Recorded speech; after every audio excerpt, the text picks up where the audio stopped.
Pagi Glenda, pagi sahabat Miraset semua. Hari ini saya akan membawa tentang S1 Indonesia atau aspirasi hidup Indonesia.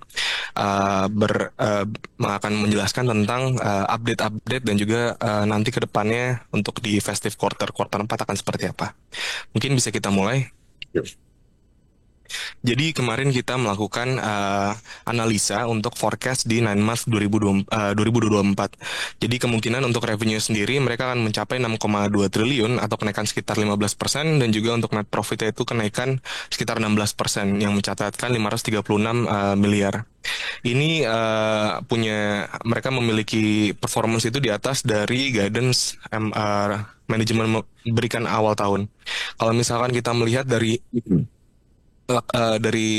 sekarang itu kemungkinan sangat besar untuk manajemen melakukan revisi terhadap ekspektasi nanti di akhir tahun. Jadi dengan revenue yang di double digit dan juga SSSG yang di 7% kemungkinan mereka akan revise up. Kemudian kita ngelihat memang dalam quarter basisnya sendiri pertumbuhan masih terjadi, yaitu untuk third quarter 2024 itu kita melihat kemungkinan bertambah sekitar 14,8% dan juga untuk net profitnya naik sebesar 11,1%. Namun memang kalau net marginnya sendiri itu kita lihat terkontraksi karena memang tahun lalu menjadi salah satu high base.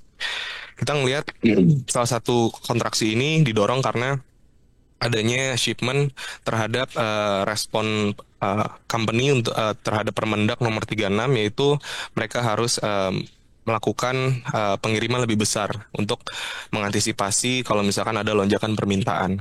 Jadi dari level EBIT marginnya sendiri itu sudah turun sekitar 0,3 percentage point. Mungkin bisa kita lanjutkan. Ya, jadi untuk SSSD-nya sendiri, kita ngelihat memang pertumbuhannya masih kuat di daerah ex Java. Untuk 8 month SSSD year to date-nya masih di 12,5%. Dan untuk monthly-nya Agustus sendiri itu masih di 14,9%. Jadi ini memang dengan SSD yang sangat kuat di daerah luar Java itu memang mendorong SSSD-nya secara menyeluruh untuk di double digit. Kemudian untuk 2024 year to date SSSG kita melihat trajektorinya dari awal tahun bulan Januari hingga di bulan Agustus kemarin itu pertumbuhan masih sangat kuat, yaitu yang tadinya normalisasi di bulan Juni sekarang masih di 9,9%. Terus mungkin bisa kita lanjutkan juga slide selanjutnya. Jadi kita juga melakukan channel check dengan perusahaan bahwa dengan adanya implementasi di Permendak tersebut akan adanya kenaikan inventory days sekitar 30 hari di akhir tahun nanti. Jadi dari 245 hari akan naik ke 275 hari. Ini memang pada akhirnya akan kembali normal. Ini bukan karena mereka tidak ada inventory turnovernya memang masih normal. Hanya saja mereka membeli inventorinya lebih banyak saja di awal tahun untuk mengantisipasi peraturan pemerintah tersebut. Mungkin bisa next. Ya, jadi untuk kedepannya memang ada beberapa rumor seperti Mr. DIY itu kita ngelihat kalau Mr. DIY itu efek ke ASUS akan seperti apa. Kita memang melihat bahwa keduanya itu catering different customer. Jadi kalau misalkan Mr. DIY biasanya pembelian di bawah 100.000 dan untuk ASUS itu pembelian biasanya di 400 hingga 600.000. Jadi ada perbedaan antara spending power dan juga spending behavior.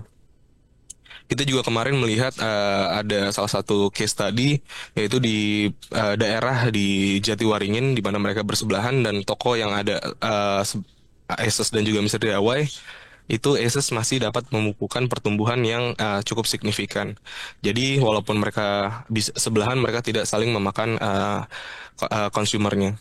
Untuk kedepannya kita masih memaintain multiple target kita di 2,5 kali atau minus 0,5 standar deviasi dari rata-rata 5 tahunnya.